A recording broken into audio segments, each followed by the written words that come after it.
दोस्तों, welcome back to our English learning journey. तो आज मैंने कुछ ऐसे वर्ड्स के बारे में लिया है जो प्रोनाउंसिएशन में तो बिल्कुल सेम है, लेकिन उनके मीनिंग अलग हैं। तो ऐसा कैसे, मतलब जो प्रोनाउंसिएशन में सेम है और मीनिंग उनके अलग है?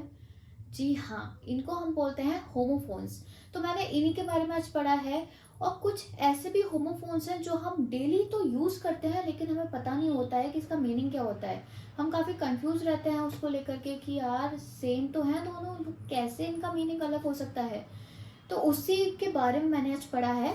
तो जल्दी से हम देख लेते हैं कि ऐसे कौन कौन से होमोफोन्स हैं जो हम डेली यूज़ करते हैं और जिनका प्रोनाउंसिएशन भी सेम है लेकिन मीनिंग डिफरेंट है। तो जल्दी से हम इनको देख लेते हैं। तो पहला जो होमोफोन है वो है अफेक्ट एंड इफेक्ट। अफेक्ट और इफेक्ट दोनों तो सेम है यार, तो अलग अलग मतलब कैसे? तो हमारा जो अफेक्ट होता है वो हम यूज़ करते हैं थोड़ा पॉजिटिव सेंस में, वहीं जो हमारा इफेक्ट होता है वो हम यूज़ करते हैं थोड़ा नेगेटिव सेंस में। जैसे फॉर एग्जांपल आप ऐसे समझ लीजिए कि अगर आप अफेक्ट है तो डॉक्टर ने कोई मेडिसिन दी है तो वो इतनी ज़्यादा अफेक्ट नहीं की है जितनी उसको करनी चाहिए थी।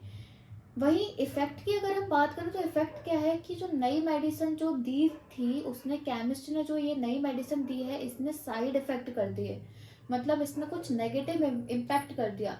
लेकिन जो इफेक्ट था उसने नेगेटिव इम्पैक्ट नहीं किया, लेकिन वो उतना असरदार नहीं रहा। तो ये इन दोनों का मतलब होता है। दूसरा जो वर्ड है वो है देन एंड देन। काफ़ी कंफ्यूजिंग है यार ये, मतलब मुझे तो बहुत ज़्यादा कंफ्यूजिंग लगता था, समझ में नहीं आता था कि कहाँ THAN आएगा और कहाँ THEN आएगा। तो हमारा THAN जो यूज़ होता है वो हम यूज़ करते हैं कंपैरिजन में।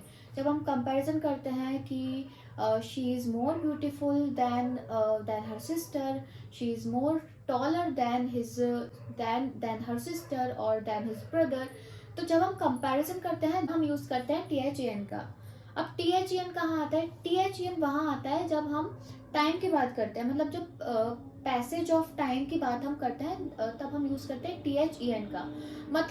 मतलब इसका क्या हुआ, मतलब जैसे अगर मैं पार्क गई, अगर मैं बोलती हूँ कि मैं सुबह पार्क गई थी और फिर मैं वहीं से लंच के लिए निकल गई थी, तो क्या हुआ कि मैं सुबह पार्क गई, उसके बाद क्या हुआ, then I go for the lunch, तो उसके बाद ही मैं लंच के लिए निकल गई। तो ये क्या हुआ, THAN का यूज़ किया मैंने इसमें।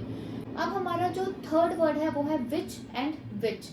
विच होता है WHICH विच, और एक होता है WITCH। तो WHICH विच का हम कहाँ यूज़ करते हैं? उसका यूज़ हम करते हैं रेफरिंग थिंग्स और एनिमल्स में। जब हम कोई थिंग्स या एनिमल्स की बात करते हैं देन वी यूज़ विच। वही हम WITCH विच का हम यूज़ करते हैं कोई स्कैरी या नास्टी जब पर्सन होता है, मतलब डायन चुड़ैल में भी हम बोल सकते हैं कि विच, आपने मूवीज़ में भी सुना है। नेक्स्ट जो मेरा वर्ड है वो है कॉम्प्लीमेंट एंड कॉम्प्लीमेंट। दोनों के सिमिलर प्रोनाउंसिएशन है लेकिन स्पेलिंग में अंतर है। एक है अपना COMPLEMENT और एक है अपना COMPLIMENT।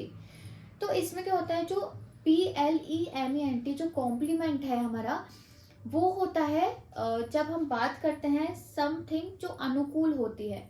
ठीक है, जो अनुकूल जो वस्तु होती है उसमें हम PLE कॉम्प्लीमेंट का यूज़ करते हैं। मतलब ice cream is the perfect complement of to this dessert. ठीक है, इस डेजर्ट के लिए आइसक्रीम एक परफेक्ट कॉम्प्लीमेंट है। वही कॉम्प्लीमेंट जो होता है COMPLI वाला, उसको हम यूज़ करते हैं तारीफ के सेंस में, कि कोई जब हमें तारीफ करता है then we use compliment, thank you for your compliment. तो हम इस तरीके से उसको यूज़ करते हैं। लास्ट जो मेरा वर्ड है वो है principal and principle. Most confusing and most common word, जो काफ़ी लोग कंफ्यूज होते हैं इसकी स्पेलिंग को लेकर के। तो प्रिंसिपल होता है हमारा PRINCIPLE। तो ये जो हमारा प्रिंसिपल होता है इसका मतलब होता है रूल, लॉ, कोई भी नियम कानून होते हैं प्रिंसिपल।